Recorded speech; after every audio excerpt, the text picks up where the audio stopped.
Vivian Albright awoke with a peculiar sense of lightness, as though the previous day had been a dream.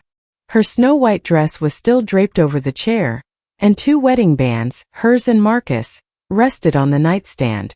No, not a dream. Reality. She was a married woman. 30 years of building a thriving business, a share in a major company inherited from her father, and now finally a family of her own. It was all she had wished for over these past few years. Marcus was already up. He stood by their Chicago penthouse bedroom window, speaking on the phone in a low voice. But the instant he noticed Vivian's eyes open, he ended the call abruptly. "Good morning, wife," he smiled, settling on the edge of the bed. "How did you sleep?" "Wonderfully," she replied, stretching. "Who were you talking to?" "A colleague. Some work matters before our vacation." Marcus waved a dismissive hand. "Don't worry about it. Today we finish packing and tomorrow we fly to Miami, 2 weeks just for us." Vivian smiled. Marcus Thorne had entered her life 6 months ago at a business dinner. Tall, athletic, with skin the color of rich mahogany and a charm that disarmed people in minutes. He worked in investment, spoke of ventures and travels, and of finding someone to share life's joys and burdens. Vivian fell fast almost immediately. Marcus was attentive, sending flowers for no reason and listening in a way that felt like he always knew what she needed to hear. True, sometimes Vivian noticed strange things. Questions about his past, his family, or old relationships were met with vague answers. He said the past was a closed book. Only the future mattered. Once when she pressed, a hard, almost cold flicker passed through his dark eyes. He cut the conversation short, saying he didn't want to dredge up pain. Vivian chose not to push. Everyone has a right to secrets, she decided. They had breakfast together, croissants, fresh juice, coffee. Marcus was cheerful, joking and planning their honeymoon. Vivian watched him and felt sure she'd chosen correctly. This man would be the father of her children, her support, her partner for life. "Let's start packing," Marcus suggested, finishing his coffee. "I'll handle my things, you handle yours." "Agreed," Vivian nodded. She went into the walk-in closet and began sorting summer dresses, swimsuits, and heels. Her spirits were high. Tomorrow they'd fly south, walk the boardwalk, swim in the ocean, enjoy candlelit dinners, the romance her busy life had lacked. Her phone buzzed unexpectedly. An unknown number. She usually ignored these, but today for some reason she answered. Vivian Albright speaking. A woman's voice, quiet and tense, replied. "Hello. This is the Cook County Clerk's office, Vital Records Division. You registered a marriage with Marcus Thorne yesterday." "Correct." Vivian was surprised. "Why call the day after?" "You see," the woman's voice dropped to a near whisper, "we were digitizing the final filing through the state database and found a discrepancy. A serious one." "What kind?" Vivian's heart beat faster. "You should come down here personally. You need to see this. And please come alone. Do not tell your husband. This is very important." "But what happened?" Vivian asked, bewildered. "I can't say over the phone. Come as soon as you can. I'll be waiting in the archives department, 3rd floor. My name is Dolores Halloway." The call ended. Vivian stood in the closet, phone in hand, trying to process it. A discrepancy. A misspelled name? A wrong social security number? But why the secrecy? "Viv, you okay in there?" Marcus called from the living room. "Yes, all good," she shouted back, forcing steadiness into her voice. "Just need a bit more time." She dressed quickly in jeans and a blouse, grabbed her purse. She had to get to the clerk's office now. Anxiety clung to her. She needed answers before they left. "Marcus, I have to step out for a bit," Vivian said, walking into the living room. "A girlfriend has an emergency. I'll help her and be right back." Marcus looked up from his phone. Something guarded flashed in his eyes, but he quickly smiled. "Of course. Just don't be long. We still have a lot to do." "I promise." Vivian kissed his cheek and left. The taxi ride to the government building took 20 minutes. Vivian tried to calm herself. Surely it was just a bureaucratic trifle. A missing stamp or data entry error. Dolores Holloway met her at the archives department door. A heavy-set black woman in her 50s with a worried, sympathetic look. "Come in, please." She led Vivian into a small office and closed the door. "Sit down."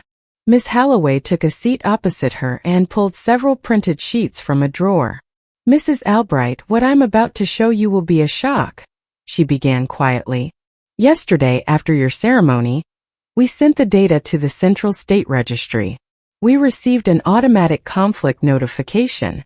Marcus Thorne is already married." Vivian froze. The words seemed stuck halfway to her understanding. "What?" she exhaled. "That's impossible. He told me he'd never had a serious relationship before me." Miss Holloway placed a printout before her. "Here is the archive record. 15 years ago, Marcus Thorne registered a marriage with Kesha Vance. There is no dissolution on record." Vivian took the paper with trembling hands. Names, dates, social security numbers, all from 15 years ago. How wasn't this noticed earlier?" "We checked the ID and paperwork your spouse provided," Miss Holloway explained. "There was no indication of a prior marriage on his current application. But when the data hit the cross-state system today, the computer flagged it. I pulled the archive and found this. 6 months ago, Marcus Thorne applied for a replacement social security card and driver's license, claiming they were lost.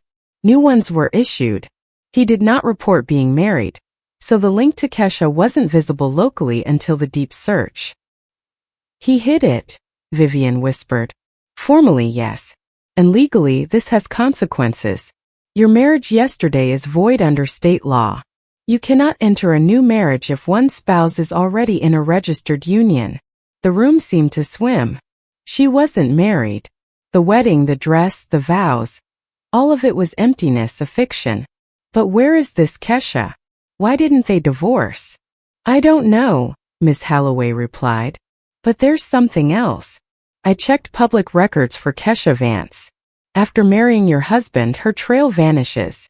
No divorce, no death certificate, no change of address. Just a void." A chill crept down Vivian's spine. Asterisk, the trail disappears. 15 years ago. Asterisk, Marcus had never mentioned her. He never spoke of his past at all. "What should I do now?" Vivian whispered. "Officially, your marriage will be annulled once we complete the review," Miss Holloway said. "But I advise you to be careful. If your husband hid an existing marriage, he may have serious reasons. Don't let him know you're aware. Don't show that anything is wrong. Be vigilant." Vivian nodded, though her thoughts were tangled. She thanked the clerk and left. Outside it was a warm spring day. The sun shone, people laughed, but Vivian's world was collapsing. In the taxi home, she tried to organize her thoughts. Marcus hid a marriage. His first wife vanished without a trace 15 years ago. He forbade questions about the past. And now he'd married her. A woman with a share in a major business, financially independent. Coincidence? Vivian remembered Marcus asking about her company share, her finances, her accounts. He'd said he wanted to know everything to protect her, to help. She trusted him, shared figures and documents. Now she saw it as information gathering. Preparation. 2 months ago, he'd suggested she sign a power of attorney for part of her assets, saying he could protect the business if something happened to her. She'd refused, citing her lawyers. He hadn't insisted, but she remembered the faint disappointment in his eyes. Now it took on a new meaning. When Vivian returned, Marcus met her with a smile. "So how is she?" "Emergency handled." "Yes, all fine," Vivian replied, forcing a smile. "Just a small trouble.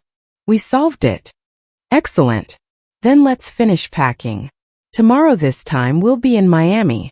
Marcus hugged her shoulders. Vivian nodded, but inside, everything clenched with fear. This man she loved and trusted was a stranger, unknown, dangerous. The rest of the day passed in strained normality. They packed, discussed routes, picked restaurants. Marcus was the picture of a caring husband.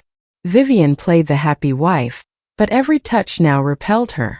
She looked at him and thought, asterisk, what happened 15 years ago? Where is Kesha? Asterisk.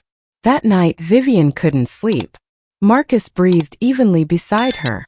She lay awake wondering what to do. Go to Miami and pretend?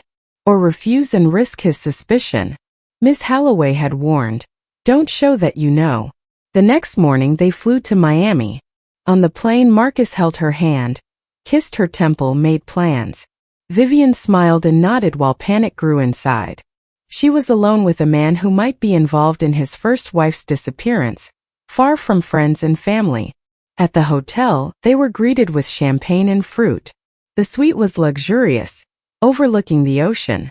Marcus suggested unpacking and heading to the beach. Vivian agreed, though she wanted to run. She changed and stepped onto the balcony. The ocean glittered, waves rolled in, a deceptive peace. Viv, what are you thinking? Marcus appeared, hugging her from behind. Something wrong?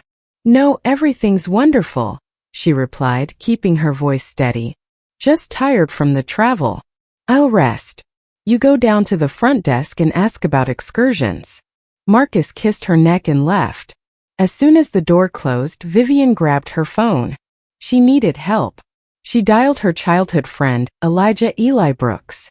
They'd known each other since they were 7. Eli had always been there, quiet, reliable, smart. She knew he'd loved her for years, but he'd never pressured her, just remained a friend. Eli answered on the second ring. Viv, hey, how's the honeymoon? Eli, I need your help. Urgently. I don't know who else to turn to. What happened? Marcus. He hid from me that he was married 15 years ago, and his wife disappeared without a trace. Eli, I'm scared. I don't know who he really is. Silence. Then quietly. Where are you right now? In Miami. At the hotel. Listen carefully. Act naturally. Don't show you know. I'll find a good private investigator. You hold on. If you feel danger, call me immediately, anytime. Understood? Yes, Vivian whispered. I'll always be here. You know that. She hung up, feeling a threat of relief. Eli would help. She had to hold on. Marcus returned 10 minutes later with excursion brochures and a wide smile. Look at the options. Everglades trip, wine tasting, yacht cruise. What do we choose? Let's decide tomorrow, Vivian suggested. Today, let's just walk the boardwalk. Okay, honey. Whatever you say. Marcus hugged and kissed her. Vivian looked at him and thought, asterisk, how many lies are in this kiss? How many secrets does this gaze hide? Asterisk. The first 3 days in Miami were tense. Marcus was attentive, romantic, exactly as he'd been when she fell for him. They walked Ocean Drive, dined with ocean views, rode jet skis. Vivian played her role flawlessly, but anxiety grew. Every touch made her think of the vanished Kesha. On the 4th morning, while Marcus slept, Vivian called Eli from the balcony. Viv, hey. How are you? Holding on. Did you find a detective? Yes. Derek Strickland. Former homicide detective, now private, 20 years experience, specializes in missing persons. He's ready. He quoted a $5,000 retainer. I'll pay. Give me his contact. Eli dictated the number. Vivian called immediately. Strickland speaking. Mr. Strickland, this is Vivian Albright. Eli Brooks gave me your contact. Yes, he briefed me. When can you meet? I'm in Miami. Back in Chicago in 10 days. Too long. If this is serious, time isn't on our side. We'll work remotely. I'll email a contract. Sign it via app and wire the retainer. 50% now, the rest on results. Agreed. Good. I need all the information you have. Your husband's full details, the missing wife's name, everything. Vivian dictated what she knew. Strickland took notes, asking few questions. Got it, he finally said. I start today. I'll be in touch as I learn more. One thing. If your husband suspects anything, inform me immediately. Be very careful. Okay. An hour later, the contract arrived. She signed and transferred $2,500. The case had begun. The following days dragged. Marcus remained cheerful. They took a coastal tour, and Vivian agreed just to avoid being alone with him. At a scenic overlook, he held her hand. "What are you thinking about?" Marcus asked. "How high up we are," Vivian replied, forcing a smile. "It's a little scary. Don't be afraid. I'm right here. I won't let you fall." He hugged her shoulders. Vivian felt even more anxious. That night after Marcus slept, she got a message from Strickland. Asterisk have initial results. Call when you can speak freely. Asterisk. She went to the balcony. The night ocean roared below. "Go ahead," Strickland answered. "It's me.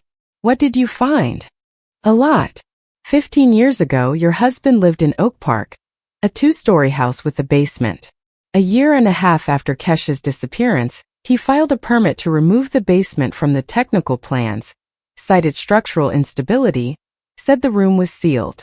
"Sealed?" Vivian asked. "That's what the documents say. I drove out, talked to neighbors. They remember Marcus and Kesha. On the day she disappeared, they heard a loud argument at the Thorne house. Then silence. After that, Marcus didn't leave for days. Then he started taking out trash at night, bringing in gravel and sand. When a neighbor asked, he said he was redoing the basement foundation." "Oh my God," Vivian whispered. "That's not all. Kesha Vance never crossed the border after that day. Her accounts went dormant. Her phone never connected to a tower again. I believe with high probability Kesha was killed by her husband and her body is buried in that basement. He filled it, poured concrete, sold the house cheap and moved. So we go to the police." "Yes, but first I gather all documents for an official warrant. I need 3 or 4 more days. When do you return?" "In 6 days." "Good. Contact me as soon as you land. We'll go to homicide together. If there's a body, he'll be arrested. And if they find nothing, then we have serious problems. But there's enough circumstantial evidence to start. Disappearance, strange behavior, suspicious construction, selling cheap. It points to concealment of a crime." "Okay. I'll wait. Take care of yourself, Mrs. Albright." Vivian stood on the balcony, looking into darkness. Marcus killed his first wife, buried her, hid it for 15 years, then decided to marry again. A rich, financially independent woman, she remembered his insistence on a joint account, the power of attorney. It had seemed like care. Now it was calculation. The remaining days in Miami felt eternal. Vivian wanted to return to Chicago, go to the police, tell everything. But Strickland asked her to wait for evidence. Finally, departure day arrived. At O'Hare, Vivian said, "Marcus, I need to stop by the office. Urgent matters piled up." He frowned. "We just landed. Is it that important? Partners need signatures urgently. I'll be quick. You go home, unpack." He hesitated, then nodded. "All right. Don't be late." They parted at the exit. Vivian dialed Strickland. "I'm in Chicago. Are we meeting?" "Yes. Coffee shop on Michigan Avenue. I texted you. I'll be waiting." Vivian arrived 40 minutes later. Strickland sat at a corner table. A tall, pleasant man in his 40s with a short haircut. A thick folder lay before him. "Mrs. Albright." He stood, shook her hand. "Here." He placed the folder in front of her. "Everything I gathered. City permits, witness statements, bank records, border patrol data. All systematized for the police. Tomorrow morning we go to the precinct," Strickland said. "I've arranged a meeting with Detective Sergeant Reynolds. He's experienced, principled. He'll see this through. And what do I tell my husband? Business meeting, partner negotiations, anything. Don't arouse suspicion." Vivian nodded. Tomorrow would begin something unstoppable. She returned home late. Marcus met her with a dissatisfied look. "Where were you?" "I called 10 times. Sorry." Negotiations dragged on. Phone was on silent. He stepped closer, peering at her face. "You look strange. Something happened." "Just tired, long day." She turned away. "Okay, rest. I made dinner." She went to the bedroom, closed the door, sat on the bed and breathed deeply. Tomorrow everything would change. In the morning, Marcus left early. Vivian took a taxi to the precinct. Strickland was waiting. Ready? No, Vivian admitted. But there's no other choice. They went through security up to the third floor. Detective Reynolds was a black man in his 50s, with a tenacious gaze and gray at his temples. Sit down. Tell me. Vivian started from the beginning. The call from the clerk, the hidden marriage, Kesha's disappearance. She spoke disjointedly, but Reynolds listened closely. Strickland placed the folder on the table. Reynolds studied the contents, making notes. Finally, he leaned back. The situation is suspicious. Disappearance, strange behavior, construction work, selling below market. It points to attempted concealment. I'll need to verify, interview witnesses, pull archives. If confirmed, I'll decide on excavating the basement. A week, maybe 10 days. You sure you want to go to the end? I'm sure. I need to know the truth. Good. Write a detailed statement. Vivian wrote for a long time, including every detail. She handed it over. Accepted. Now I have grounds. I'll contact you with results. For now, act naturally. Don't let your husband know. They left. Outside, tension eased slightly. Thank you, Mr. Strickland. Too early to thank. The hardest part is ahead. Hold on. Call anytime. Vivian took a taxi home. Marcus called en route. Where are you? Heading home. Was at the notary, signing business documents. Why didn't you warn me? Forgot. Sorry. Silence. Then okay. See you at home. She hung up. He was suspicious. She had to be more careful. The next days were agonizing waiting. Vivian tried to act normal, but it grew harder. Marcus watched her intently, checked her phone. On the 5th day, Reynolds called. Mrs. Albright, verification complete. Witnesses confirmed. Documents match. I've decided on investigative actions. Day after tomorrow, 10 a.m., we open the basement floor. You have the right to be there. I'll be there. Meet us at the site. I'll text the address. Vivian lowered the phone. In 2 days she'd know. On the appointed day, she told Marcus she had a 2-day business trip. He frowned but didn't object. She took a small bag and went to Oak Park. The house was a small 2-story on a quiet street. Mr. Henderson, the owner, stood by the gate, smoking nervously. Police cruisers were parked nearby. Reynolds stepped out. You made it. We're starting. Inside, a crew prepared tools. The utility room, once the basement entrance, had a concrete floor. According to old blueprints, there was a standard basement here, Reynolds explained. Your husband got a permit to seal it. We'll break through the center. Jackhammers roared. Concrete crumbled slowly. Vivian stood by the wall watching dust rise. An hour passed, then another. Finally, a worker stopped. Sergeant, there's something here. Reynolds crouched. Vivian stepped closer, fear paralyzing her. Under the concrete, soil appeared. Workers removed it in buckets. Then fabric, dark, decayed but distinguishable. Continue carefully, Reynolds ordered. They dug cautiously. And then bones. Human remains wrapped in decayed fabric. Stop work. Call the medical examiner. This is a crime scene. Vivian walked out, leaned on the wall, her legs weak. She sat on the porch steps, covered her face. Asterisk, it was true. Kesha was dead. Marcus killed her and buried her here. Asterisk. Reynolds came out minutes later. Mrs. Albright, you should leave. Forensics will work here for hours. I'll contact you with results. It's her. Kesha. Can't say for sure yet, but preliminarily probably. Vivian nodded and stood. Mr. Henderson saw her off, sympathetic. I didn't know. When I bought it, Thorne said he was moving urgently, needed quick money. It's not your fault. She went back to Chicago, staring out the taxi window. I lived with a murderer, slept with him, kissed him, trusted him, while his first wife lay under a basement floor. That evening, Reynolds called. Preliminary autopsy. Remains of a female, 20 to 25. Death from cervical vertebrae fracture. Multiple rib fractures indicate a struggle. A handbag with Kesha Vance's ID and her phone were found. It's definitely her. I've issued an arrest warrant for homicide. We'll detain your husband tomorrow morning. He's at home now. Thinks I'm away. Good. We'll take him then. Don't go home until after.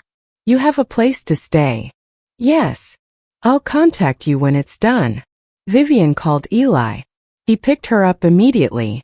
Everything will be okay, Viv, he said, hugging her. The scariest part is behind us. She shook her head. No, the scariest part is just beginning. They went to Eli's apartment. He made tea, sat her on the sofa. She told him about the remains, the forensics. So he really is a killer, Eli said. I always felt something was wrong, but not this. I loved him, Eli. Wanted children, a family. He just used me. Eli took her hand. It's not your fault. You couldn't have known. Vivian leaned against his shoulder and cried, for the first time allowing herself weakness. Eli silently stroked her hair. In the morning, Reynolds called. It's done. Thorne was detained at O'Hare, trying to fly to the islands. He's in holding. Interrogations start tomorrow. You'll need to give a statement. When can you come? Today. Now. An hour later, she was at the precinct. Reynolds recorded her statement with clarifying questions. Thank you, he said when finished. Now we have a complete picture. The man posing as your husband is in custody. Your marriage will be annulled shortly, void from the start. He faces 8 to 15 years depending on the trial. Vivian walked out. The sun shone. Life went on while hers had collapsed and now needed rebuilding from scratch. Eli waited by the car. Well, it's over. Marcus is arrested. Investigation ongoing. He hugged her. Now you're safe. That's the main thing. 3 days passed. Vivian stayed at Eli's, not ready to return to her apartment. Too many memories. Reynolds called regularly. Forensics confirmed the remains were Kesha's. Her phone was found. Thorne refused to speak, demanded a lawyer. On the 4th day, Reynolds said, You need to officially identify him. It'll take a few minutes. She agreed. The next day, at the precinct lineup, 5 men stood behind the glass. Marcus was third, his face stone. Number 3, Vivian said quietly. Are you sure? Yes. Identification complete. She walked out, legs weak. She saw him only seconds, but it was enough. You can stay for the interrogation if you want, Reynolds said. I'll stay. In the observation room, a monitor showed the interrogation. Marcus sat with his lawyer. Marcus Thorne, you're charged with first-degree murder. Do you admit guilt? Marcus was silent. The lawyer whispered. Marcus shook his head. My client refuses to comment before reviewing all materials. Fine. Reynolds opened the folder. On May 15, 2010, your spouse Kesha Vance disappeared. Neighbors heard a loud argument. You didn't leave the house for days, then began construction in the basement, hauling debris at night, bringing in sand, gravel, concrete. A year and a half later, you filed to remove the basement from the blueprints, saying it was sealed. You sold the house far below market. You never reported her missing. I thought she left for a friend's, Marcus said hoarsely. The lawyer tried to stop him, but he continued. We fought. She screamed she was leaving. I went to work, came back, she was gone. I thought she went to a friend's. Time passed. I didn't search. So you claim no involvement? Yes. I didn't kill Kesha. Then explain why her remains are in your basement under concrete you poured. Marcus fell silent, paled. I don't know how they got there. Thorne, we have evidence, witnesses, documents, forensics. The deceased has a broken neck, multiple fractures. This is murder, and you're the only one who could have done it. Marcus lowered his head. I want to speak with my lawyer alone. You have an hour. The monitor went dark. Vivian sat, unable to move. He lied even now.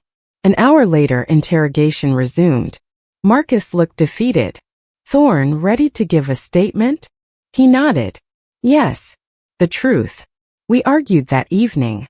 She accused me of not earning enough, said she regretted marrying me. I couldn't take it. Grabbed her shoulders to stop her. We struggled.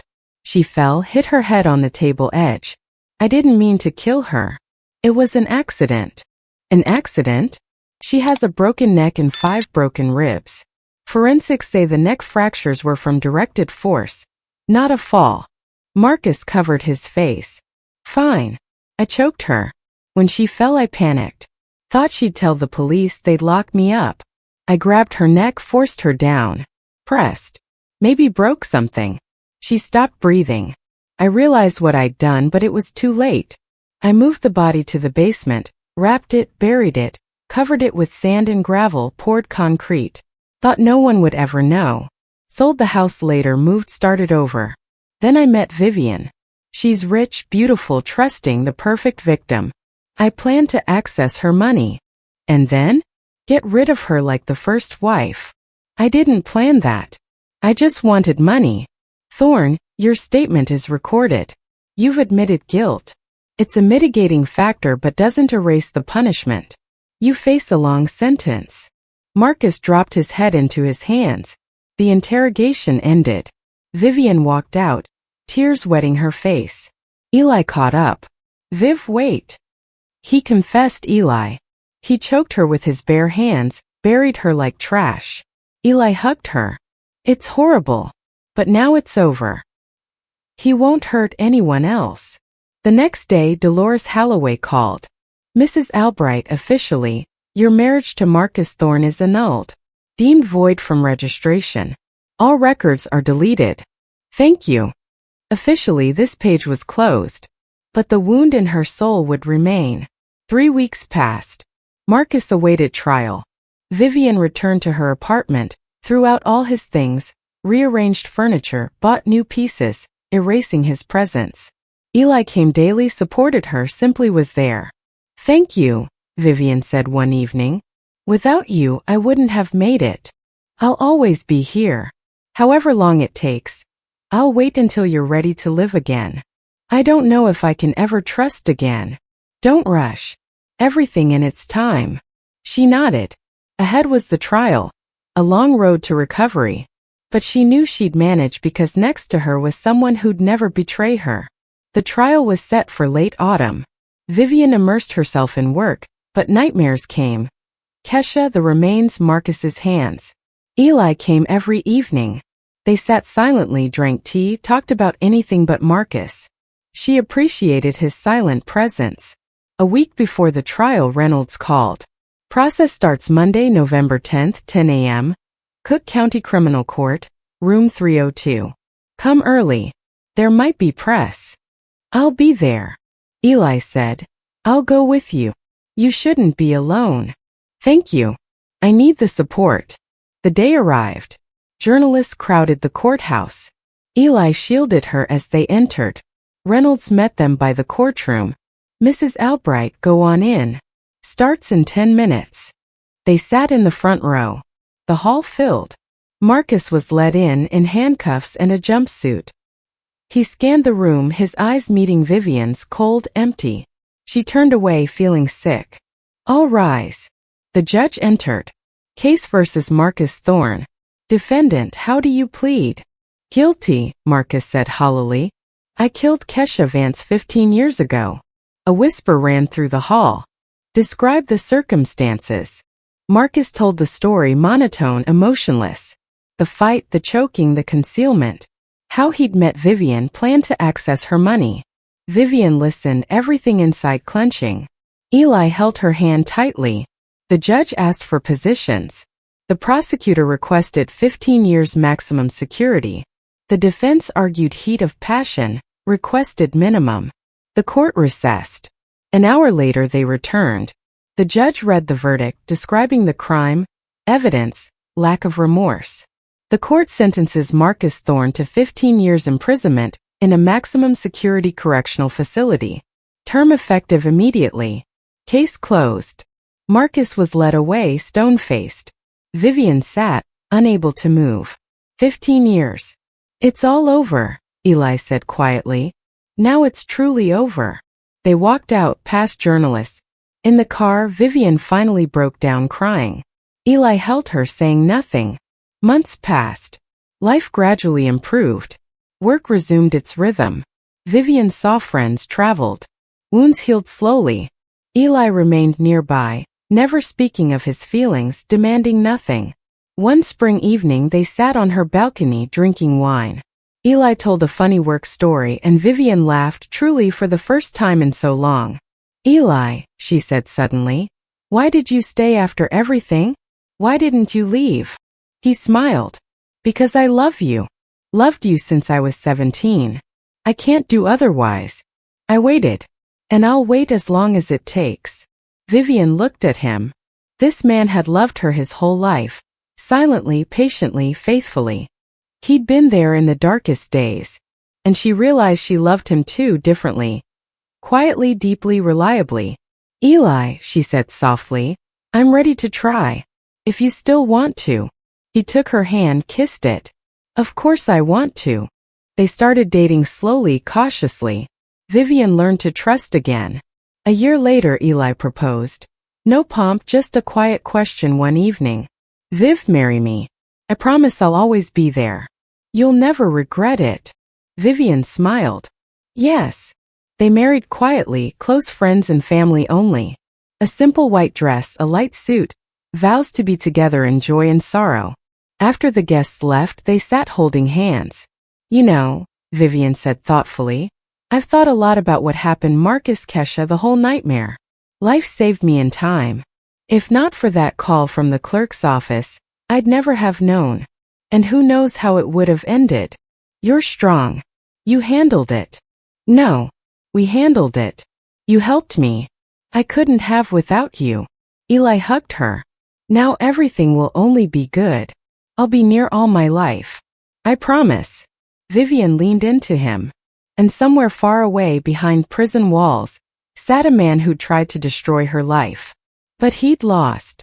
She'd won, found the strength to survive, rise, and start anew. And beside her was the one who'd waited faithfully to the end. If you liked my story and want to hear more, please subscribe to my channel. If you'd like to support me, you can do so through Super Thanks. It would mean a lot. In the comments, tell me which city you're watching from and what time it is so I can see how far my story reaches. I've added 2 more life stories on the screen just for you. Click one now and let's keep spending time together. Much love. See you soon.